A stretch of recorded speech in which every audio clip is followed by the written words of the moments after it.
point to the logo on my chest and tell them, Slam me, ego, slam me, ego, slam me, ego, slam me, hey, hit it up hard, hit it with strike, from the national anthem to the bottom of the night. Amen. Slam me, ego, slam me, ego, slam me, ego, slam me, hey, you already know what's up. What's that? Another home run. We should know the job ain't done till we hold that trophy up. Hey, what's up, everybody? Welcome to Talking Friars here on this Monday afternoon here. We got New Year's coming up, and so I think it's a pretty good time to do some New Year's resolutions. What should the Padres change in 2026? I will be going to the chat, obviously, for those that are live to see what you have to say. But yeah, hopefully everyone had a great Christmas, and now we're just waiting on spring training coming up in February, which still seems a long ways away. And this Padres team, AJ Preller and the front office to continue to form this team because there are still some things that need to be added to this team. I think they could use another power bat. I think they could use some more starting pitching depth. We'll see what happens in the bullpen. Hasn't been a ton of activity in terms of actual additions by the Padres this offseason. We know that they had the song introductory Zoom. Craig Stammen obviously was hired as manager. They brought back Kyle Hart on a one-year deal. The big signing, obviously, was re-signing Michael King to a 3-year, $75 million contract, which could end up just being a one-year, $22 million contract. There's been some minor league additions like Tristan McKenzie. I don't think it's been in the actual Padres transaction log. I'll double-check right now. But they did sign, at least it's been reported, that they did sign the former Twins minor leaguer, or not minor leaguer, major leaguer. But this one is a minor league deal for the Padres. And I don't know why I'm blanking on this guy's name, but hopefully someone in the chat can help me out with it. It's someone that's had experience at the big league level. Padres, let's see, add former Twins. I'm just trying to see if I can find it here. Jose Miranda, that's who it is. Yep. Jose Miranda, minor league deal, spring training invite. Yeah, thank you in the chat to Desmond. I see him. He put that in there. But yeah, Jose Miranda. So there's been some additions that could end up working out, but they're very small money moves. Obviously, the significant money move was Michael King. And I think, the next or the big question for me now is, okay, what are they going to do with this power bat situation? Because, and one of the New Year's resolutions involves Luis Campasano, which I'll get to. Are they going to give Campy this opportunity to be the DH? And then they have Gavin Sheets be at first, Jake Cronenworth at second. You have Song be that backup utility option. Is that bat going to come in the form of Kazuma Okamoto? Hopefully I pronounced his name correctly, which has been rumored to be interested in the Padres. Padres interested in him. There was the report the other day about it being down to the Padres, the Pirates, and the Angels. But then there was also a report that came out, was that today? Yeah, like an hour ago. Yahoo Sports reporting that third baseman Kazuma Okamoto is in the United States for in-person meetings with not just Angels, Pirates, Padres, but Diamondbacks, Red Sox, Cubs, Blue Jays. So, could those other teams, what will happen? Does this guy want to win? He's 29, 30 years old, something like that. Does he want to win? Is that what he cares about most? Does he care about the payday most? Because, and maybe this was just the severe lack of interest, but you just had the other Japanese player go sign with the Chicago White Sox. So that's not a place where you're going to win. So Okamoto, does he sign with the Angels? Does he sign with the Pirates? Now, there are some people that are high on the Pirates with their pitching situation that they have. and they did acquire Brandon Lau. They made some moves to be better on paper. Obviously, you have Paul Skeens heading that rotation, but they still got the Brewers in that division. And just in general in the National League, where would the Pirates stand on the power ranking, if you will, of teams in the National League? They're not at the top. They're nowhere near the top. So I just wonder what their situation is really going to look like. But yeah, Murakami signed with the White Sox. Okamoto, will he sign with the contending team, or will he end up signing with a team that is going to allow him to play every day or be like one of the faces of the franchise, which is what Murakami has with the White Sox. So we'll see what happens there. I did talk about some of those first base DH sort of options in my last video when Ryan O'Hearn signed with the Pittsburgh Pirates on that 2-year deal. I would like to have Rhys Hoskins come here. I know that people will look at it and be like, oh, it's a 240 hitter, and he's been dealing with injuries, I think, the last few years. Definitely had that thumb injury last year. Remember, his last moment with the Phillies was in spring training when I think he tore his ACL, and he just missed that entire season. But this is someone that has performed well and has hit, 30 plus homers, I believe, before in the big leagues. And that's a middle of the order bat on one of the best rosters in baseball at the time in the Philadelphia Phillies. And us Padres fans, we saw that in 2022. So I'm willing to take a chance on him. And to me, though, I feel like it's not like he's going to be a 1-year, $1 million deal. Like, this is going to be probably at least $7 million. Can the Padres spend on that? Now, like, there's Paul Goldschmidt that's out there.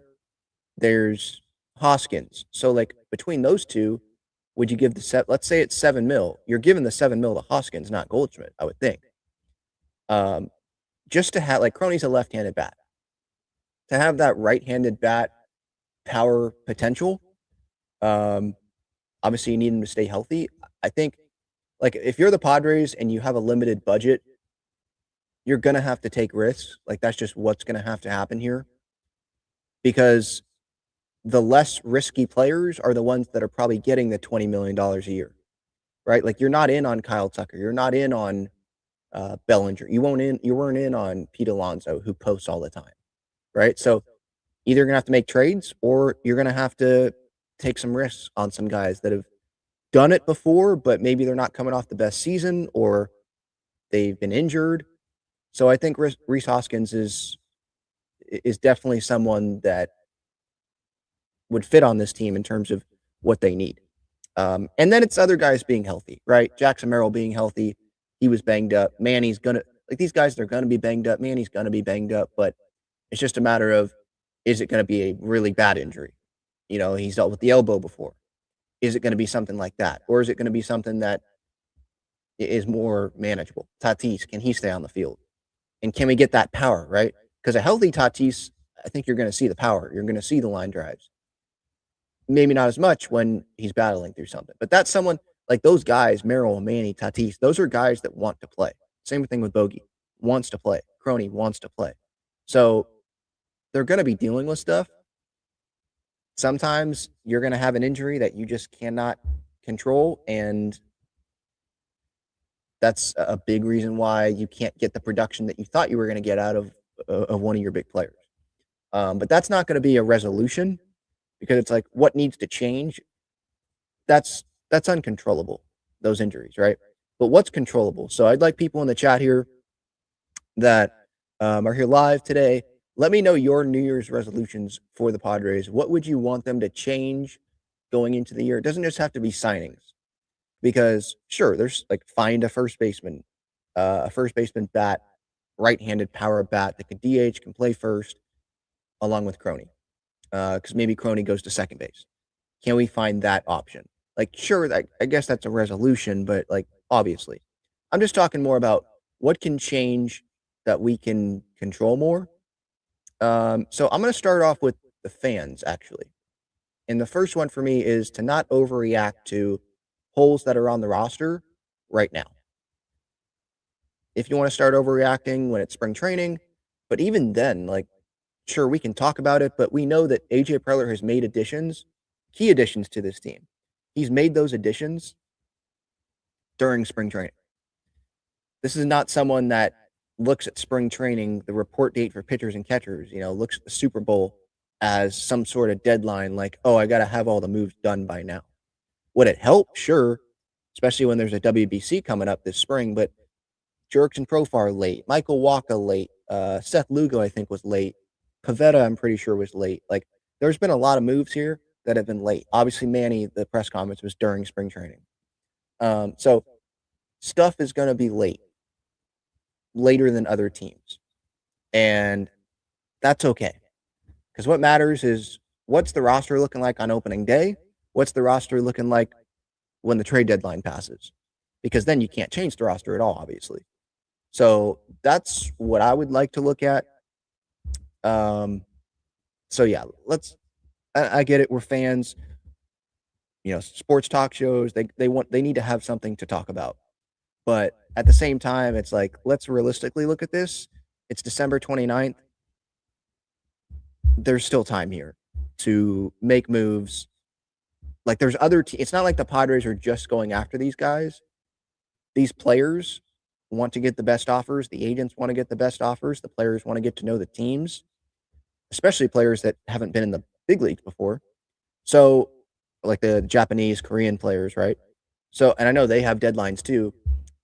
And because they have deadlines where other big leaguers don't have the deadline, teams are probably going to go after those guys and wait, and then that kind of delays things, right? So there's a process here. It takes time.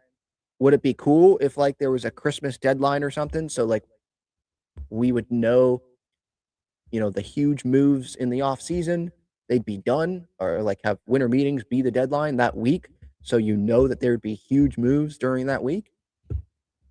Okay, like, there's positives there.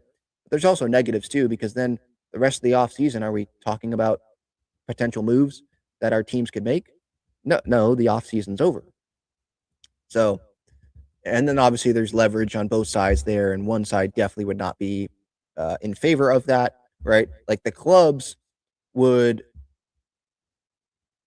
pretty much have leverage on players, especially the smaller guys, because if they have to sign, let's say, during winter meetings week, then they can't wait to see what the market is going to look like, or, like, there's just some things where if a player has to sign, then the clubs can have their offers be low, and there may not be that much of a bidding war for what's happening. So it's the off season. There's a process to it. And so that's what I'll say on that. All right. So we talked about the fans there. I would say another New Year's resolution, I want to move to Craig Stammen and the coaching staff. Craig Stammen, because he's the manager, treat his coaching staff and the media better than Mike Schilt did. Because it was reported by Kevin Acee about some of the ways that Mike Schilt treated his coaching staff, and how I'm not quoting, but essentially how he'd be all smiley faced talking to players and then be in the next room and then berating a member of the coaching staff. The way he talked to media, where he'd make it seem like because he's been in the game so long, he knows everything about baseball and you guys know nothing in the media.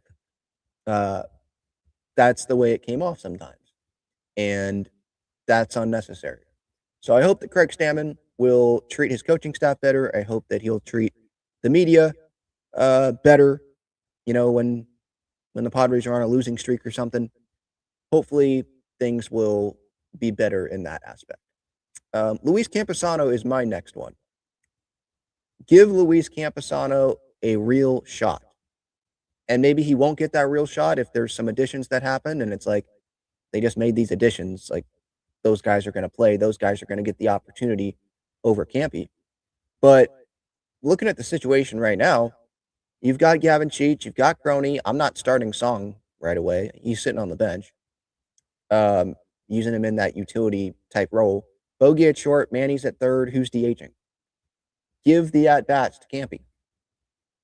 And not 21 at-bats or whatever it was this past year. And sure, 0 for 20, 0 for 21, you're kind of like, all right, is he ever going to turn it on? But that's not that big of a sample size. It's just not. So give him a month in the big leagues of at-bats. And I think that there's talent around him, especially at the beginning of the season when guys are healthy. There's talent around him. If Campy's struggling, you can make it work, I feel like, with the talent that is around in the lineup. But actually give the shot so if he does end up working out, that's a power bat that's in the lineup and not making a ton of money. Right? But if you just give him 20 at-bats or you give him 20 games, whatever it was, and then you send him down. I remember a couple years ago, right, they bring him up for like less than a week, send him down. That's not giving him a real shot. And sure, he's doing all he can in El Paso, but guess what? And I know it's El Paso and it's AAA and it's different than the big leagues, but he's getting consistent at-bats there. If you give him consistent at-bats, like, and I know spring training shouldn't take a ton into spring training. And with the WBC, some of the best players may not be pitching to Campy. But like, if you give him those consistent at-bats in spring training and you get him that time with the big league pitchers so that they can learn to trust him, I feel like he should just, I feel like the outcome will be better and he will be able to perform somewhat at the big league level. Is he going to be a catcher? Because Fermin's obviously the starting catcher. Is he going to be a backup catcher at the big league level? Maybe not. Like Schilt did not trust that guy, clearly. I don't know what Craig Stammen's real thoughts are on Campy. Does he not trust him either? I don't know.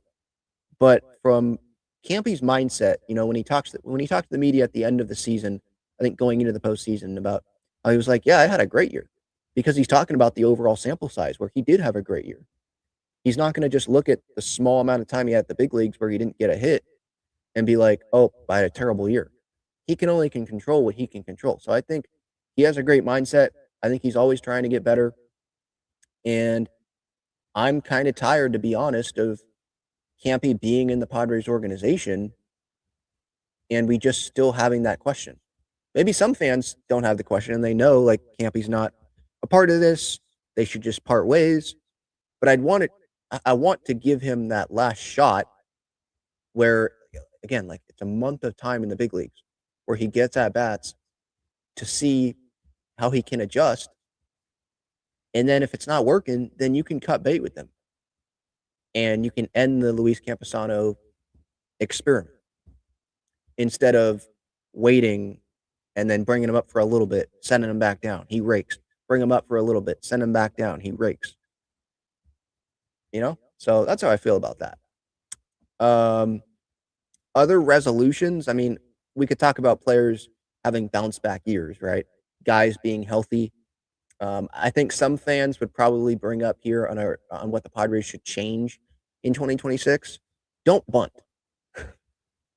I'm not going to go to that extreme.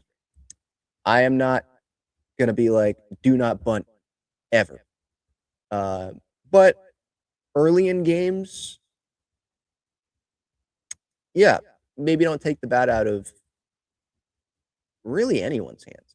9-hitter, if someone's really scuffling, bottom of the order, 8 or 9-hitter, okay. But I feel like you should save the bunting for, once the game develops more. If you're down 2-0 and it's the 4th, 5th inning and you want to get a run across, get a runner in scoring position and clearly you're facing a Logan Webb and it's just not going well, okay, sure. But like 1st, 2nd inning, 3rd inning, and it's 1-0, it's 2-1, it's even 2-0. Like, I don't want to waste outs. So I think that's a fine measured take. I don't think I'm not going extreme where I'm like, get bunting out. I don't want to see another bunt on the Padres in 2026. But I don't want to see it as much as they did it. And we'll see how Craig Stammen is as a manager. Because with Schilt, like, he was labeled as an old school manager. Cardinal way, all that. With Craig, former big leaguer, I think he's going to take some of what Schilt was doing there I think there's old school manager somewhere there in Craig Stammen, but I think he's smart enough to know, you know, what needs to change with some of the approach in 2026 because he's paid attention to the team. He knows those guys as teammates, not as manager, but as teammates.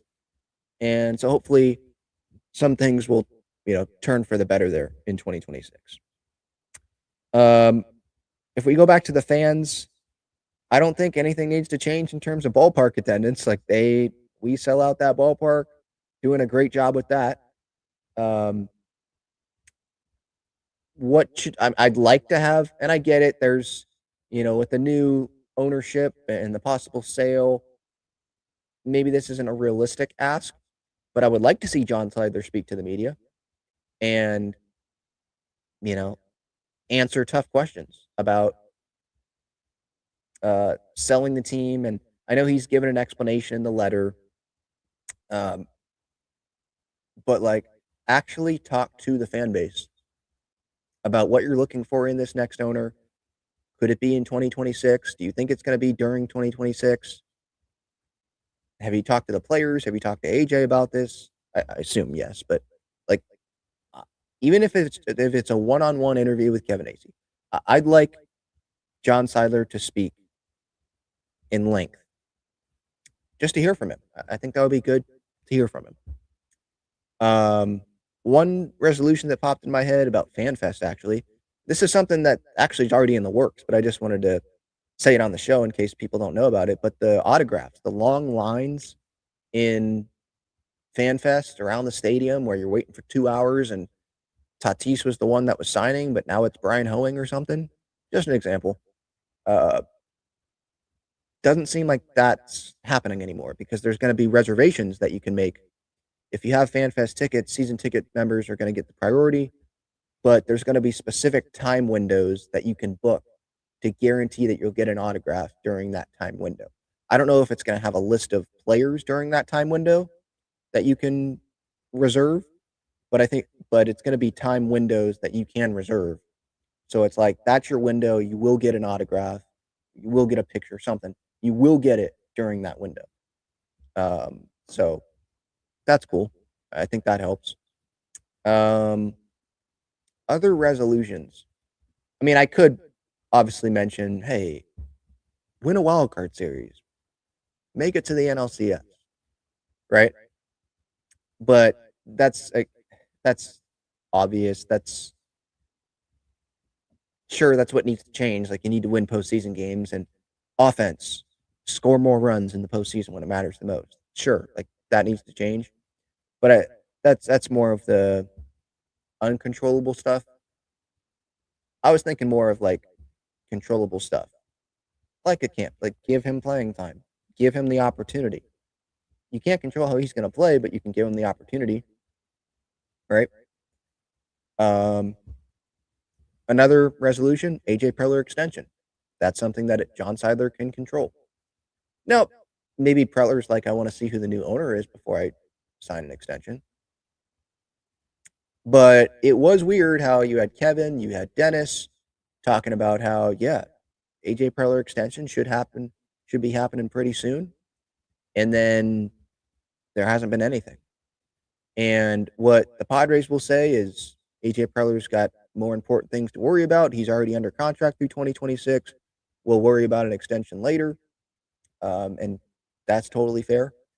But when AJ Preller doesn't sleep very much, I'm pretty sure that there's time in the day to make progress towards an extension and work out an extension. So I'd love to be in that building to wonder or to hear those conversations or see, is AJ talking to John at all? Doesn't seem like Greupner and AJ have the best relationship. So is it just AJ and John, and AJ is not talking to Eric Greupner? Does Eric Greupner want AJ to be extended? It's one thing for Eric Greupner to go out publicly and say that he wants Preller to be extended, and he foresees AJ Preller being the Padres GM for years to come, and there's a positive working relationship between the two. But what is he saying behind closed doors to John Seidler? You know, I don't know. It's one of those mysteries. So, what needs to change in 2026? That's a question that I pose to you in the audience. Let me know in the comments if you're watching back on replay or if you're listening to the podcast. Um, I'll get to the chat here in a second. But shout out to the great partners of this show, Gaglione Bros, famous cheesesteaks and garlic fries.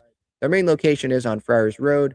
Link is in the description. Their full menu is at that Friars Road location. Lots more sandwiches and good stuff there. Not just the cheesesteak fries, garlic fries, cheesesteaks, which are great in itself. That's at Snapdragon Stadium. That's at Petco Park when those events are happening there. If you want the full menu, though, go to that Friars Road location. Breaking Tea, they've got Padres and Aztecs shirts and sweatshirts. Click the link in the description for that. San Diego State football. Wow. North Texas that they played? No starting quarterback, Jaden Denegal, and then their backup ends up getting hurt. And so Crum, their third, who didn't have action since like 2022, I think, had to come in, and he did pretty well. A couple of interceptions, but there was some impact there, and the Aztecs dropped 40 points, but they lost. That was a track meet, especially in that first half, in that New Mexico Bowl. So progress was made by San Diego State football this year for sure. Sean Lewis, it appears that he is staying. Haven't heard anything about him flying to some campus and talking with another school. So interesting. I would think that there probably has been talks. Like, let's be real.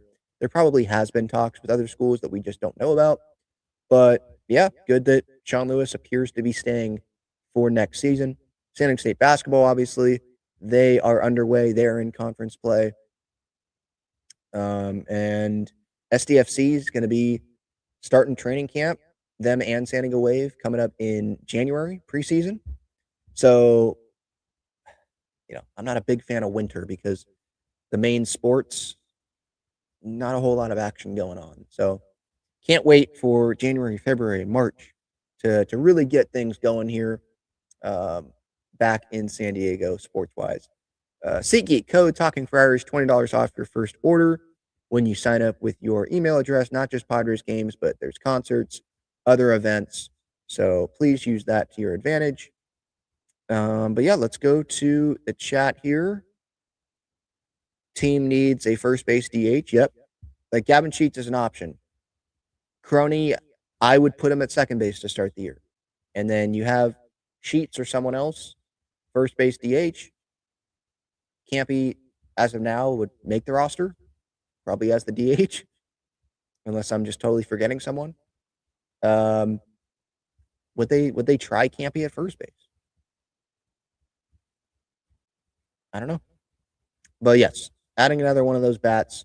Now, the Okamoto guy, he's being labeled as a third baseman. I don't know if he plays first base. I assume that they could work him out at first base and he could learn that position. Or would he just sign as he can play third base when Manny DHs, but he's going to be DHing the majority of the time. I'm not sure. But it's also a money thing. Like, would the Padres offer Okamoto more money than the Pirates, than the Angels? Teams that are probably more desperate. Maybe that's not the right word, because the Padres are probably desperate because you want that power bat. But teams that can just spend and overpay for Okamoto, let's say, where are the Padres in that position to do that? I think we know the answer. And Jose Miranda, he could end up being a good piece for the Padres this year. We shall see on that.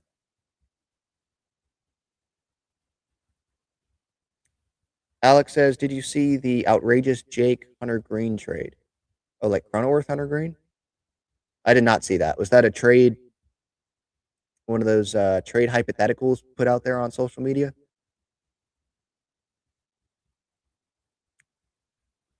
Keeping It Real says, thinking Miranda is minor league depth, but maybe gets a call up after an injury.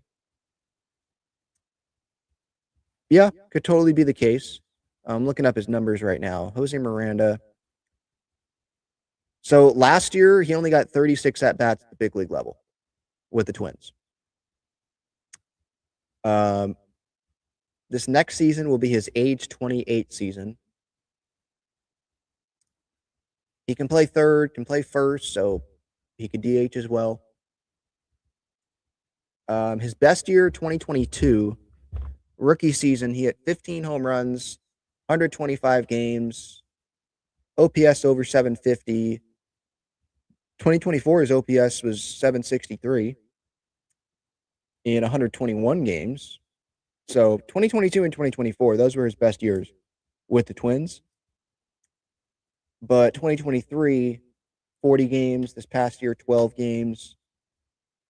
I don't really know. Like, I'm not watching every single Minnesota Twin game, so I don't know exactly what happened there to him. Let me see on MLB.com because they usually have his injury history there. I wonder if he got nicked up at all. 2025. Nope. In April, he was optioned, recalled in September. Wow. So he just didn't. That's why he just didn't play till September. And the Twins in September were a totally different team than they were, at the beginning of the year. They traded like 10 guys. That was a totally different roster. So, yeah, that wasn't an injury. Maybe he got hurt in the minors, but here, at least big league wise, no, he just got optioned in April and didn't see the big leagues again until September. Let me see his splits. How did he start? He probably was terrible in April.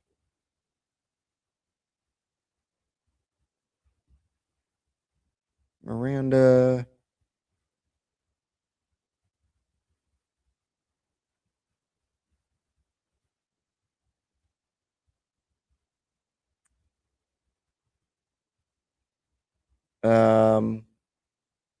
Hit 167 in his first 12 games at the big league level in 2025. Struck out 13 times in 36 at bats.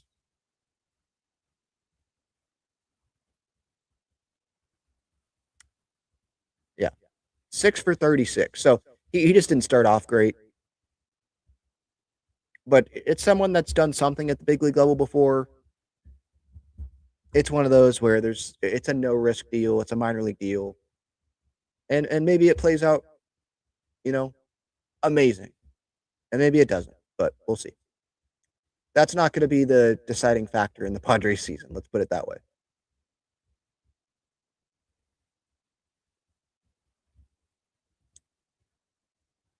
Xavier says, trade Xander or Tatis. Respectfully, I want to keep them in San Diego, but there comes a point where they may have to sell due to underachievements and a loaded payroll.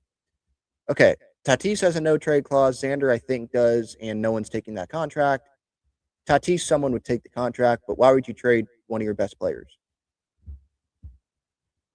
Like, what are you getting back there? That's a hard argument to make. You trade Tatis and you're going to make your team better. I don't know. Like, you would have to get one of the best starting pitchers in baseball, MVP candidate back, because when Tatis is healthy, I think that's who the Padres think that this guy can be. So, yeah. He's not getting traded. Maybe, and I think it's a very small chance, maybe 2-3 years down the road, but definitely not going to be happening now.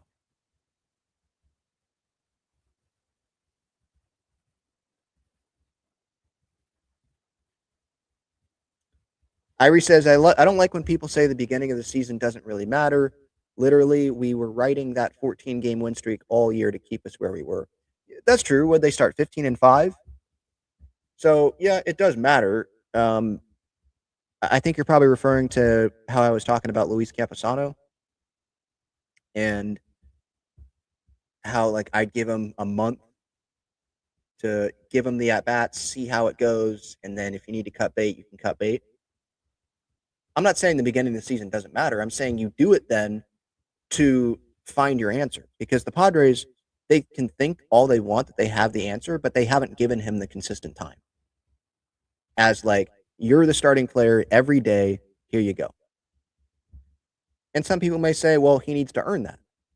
Well, if the roster doesn't work out the way the Padres want it to, and if he performs in spring training, and I know it's spring training, but if he performs, like, this is a guy that I think should get that opportunity. And if it doesn't work, then you know the answer, and it's been 1 month into the season. It's not July, and you're giving him these at-bats, and then you have to make a quick decision before the trade deadline. You know? It gives you some time to evaluate, to make a decision, to then go upgrade if you need to, that sort of thing. And I say beginning of the season because at the beginning of the season, that's when you have your star players healthy. It's not a guarantee that they're going to be healthy come June, August, right? But at the beginning of the season, most of the time, your star players, that's when they feel the best. So have your star players feel the best there, and then evaluate, one other spot if the roster doesn't turn out the way that they want it to.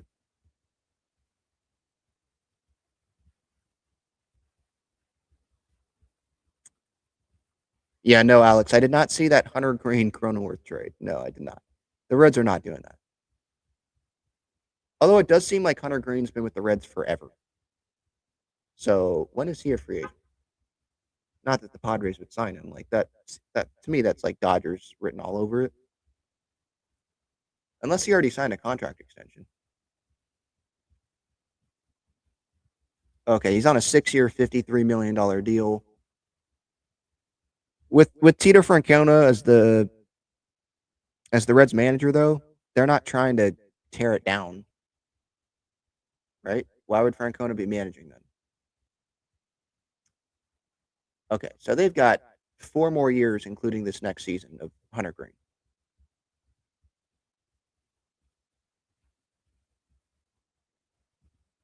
So we can wish all we want, but no, that's not happening.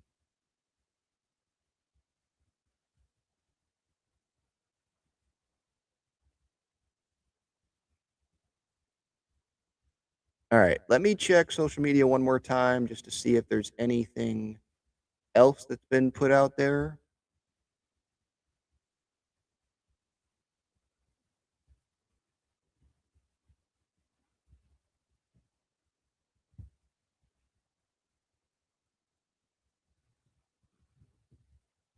Nope, not seeing anything. Today, by the way, before ending the show, just wanted to say today is Jim Russell Day. Happy Jim Russell Day. Friend of the show, his last day on John and Jim is today, 2 o'clock. Tune in, San Diego Sports 760. I'm sure that there's going to be a lot of people ripping Jim, which is what he wants. So that request will be granted. So tune in then.